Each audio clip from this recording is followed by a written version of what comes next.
Greetings, Otaku Faithful. Thank you for joining me again this week. Once again, it's Larry Williams, OAW Commander-in-Chief, and I'm here to bring you all yet again another Sons of Anarchy episode review right here on Otaku Assemble.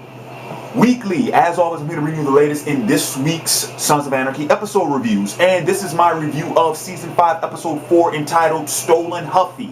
Now, I'll keep this review relatively brief because there's only a few things that I want to address in this week's episode. 3 things, as a matter of fact. And the first one I'm going to address, what I want to do is I want to start this off by posing a potential theory about the break-ins going on in Charming. Now, here's the thing. Before this week's episode premiered, one of my viewers left a comment in the previous video about why is it that I think Clay is responsible for the break-ins, or rather, what is Clay's endgame? Why would he be why would he have anything to do with that? Because as you all know, either last week or the week before review, I did mention that I thought Clay was the one behind the break-in, since we know that the new members of Sam Crow are the ones actually doing it, and I thought Clay was, the mastermind behind that. He was the one pulling the strings. And then, of course, I did mention how, it has something to do with a power play. Of course, because I believe that Clay is trying to, find his way back to the head of the table, trying to get the gavel back in his hand. But now, there was something in the meeting in this week's episode, towards the beginning of the episode, when they had to vote on giving Pope, that 50 grand cut from their muling profit.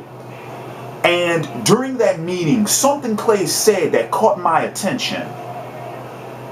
Pretty much, it was Clay's immediate assessment that, oh yeah, of course, the break-ins, that's retaliation, that's the Niners. And of course, Jaxs is telling him, nah, Pope said he didn't have anything to do with that, but he's looking into it.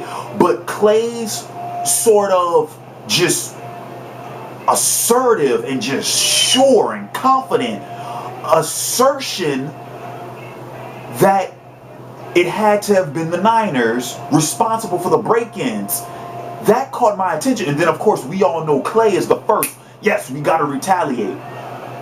Now, this is what I want to do. This is the theory I want to pose. Is it possible, or rather, is it completely irrational to believe that maybe Clay hired the new additions of Sam Crow to do the break-ins, right? With the intent of blaming it on the Niners, just like they did with Clay's shooting when Opie shot Clay. Now, what would be the reasoning for this? Well, here's the reasoning. Clay knows that Jaxs cannot afford an enemy like Pope. And let's face it, the wheels of that feud are already in motion. Tig did that last season. We knew that a confrontation with Pope was going to happen this season. Is it unreasonable to make the assessment that perhaps Clay is doing that to make Jaxs think that either Pope or the Niners are responsible for that they're hitting Jaxs close at home, in order to manipulate Jaxs in engaging in a war that Jaxs knows he has no chance in winning? By doing so, Jaxs would be destroyed in the process, and Clay would be able to assume the presidency, having to pick up the pieces. In a way, it would set the stage for Clay trying to be this somewhat hero, that he has to, pick up, Sam Crow after, it's been in shambles, and hell, might even be able to pull off some type of retaliatory, stunt, to where after Jaxs is killed, he'll be able to, step in, avenge Jaxs, and thereby win the admiration of the club, resuming his position as president. Now, maybe I'm going off on a limb with that shit. I know that's okay. That's kind of elaborate. And let's face it, Clay has not been known to think those many steps in advance. But what I'm saying is this: is it completely unreasonable to think that Clay is capable of such a maneuver? Makes you wonder, doesn't it? So that's my theory about the break-ins, and I'm going to be paying very close attention in the upcoming weeks, because I'm pretty sure the whole thing with the break-ins, I think that's going to be revealed sooner rather than later. I don't think that's going to be one of the things we have to wait until the end of the season to find out about, because we're what, season 4? I said season 4, episode 4. I could see that coming about within the next 4 episodes. So, but we'll find out. Alright. Second thing I want to address. Jax's proposition to Nero. I like it. I like it. I like that. I like it as a plot device. As a, I like what it does to the narrative, because this is what happens. It keeps Nero around. You see what I'm saying? So based off of this, we know Nero won't just be written out of the show if Jimmy Smits,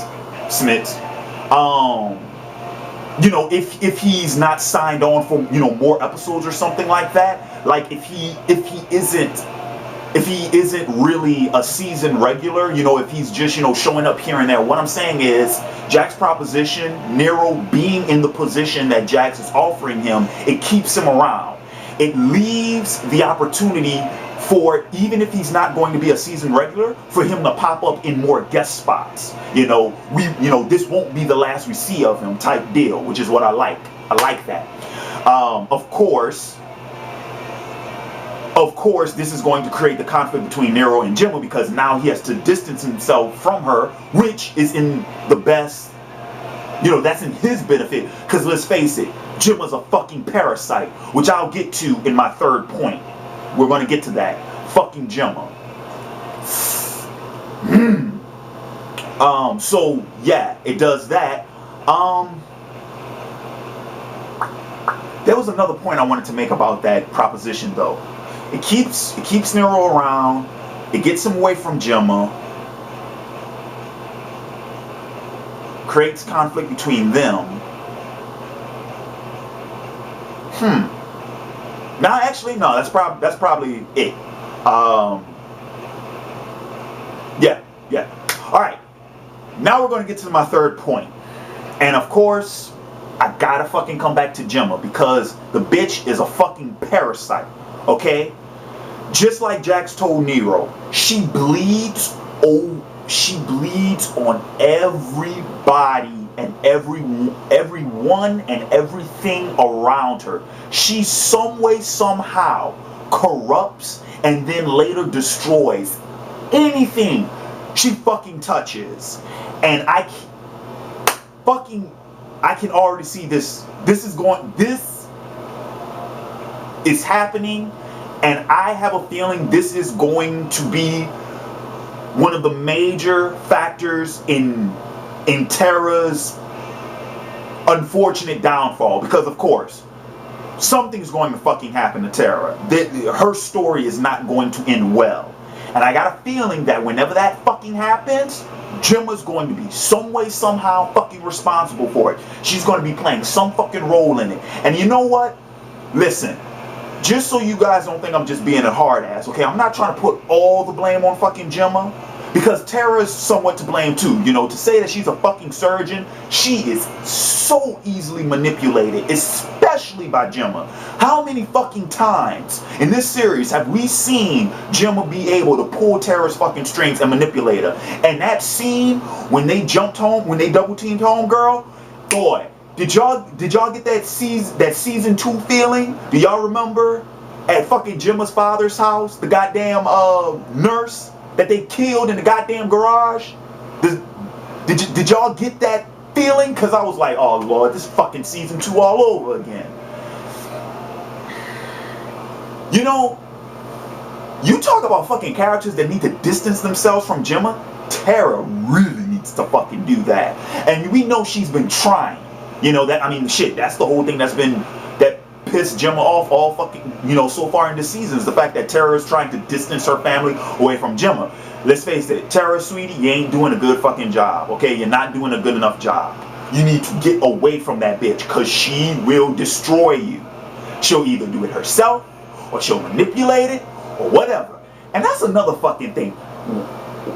Why are these fucking characters so goddamn easily, I'm not just talking about Tara, I'm talking about a lot of fucking people in the show now. Why the fuck are they so goddamn easily manipulated by Gemma? I mean, it seems like the only two who aren't are fucking Clay and Jaxs. And even Jaxs is to a degree, but that's because he doesn't know he's being manipulated. Which, granted, you know, you could make the argument, well, who knows they're being manipulated? Tara should fucking know when she's being manipulated. Last week, she pointed out to Wendy, hey, you're being manipulated by Gemma. Well, okay, fucking, alright, Miss Smartass. Then why the fuck you couldn't see that in this week's episode? Easily being manipulated.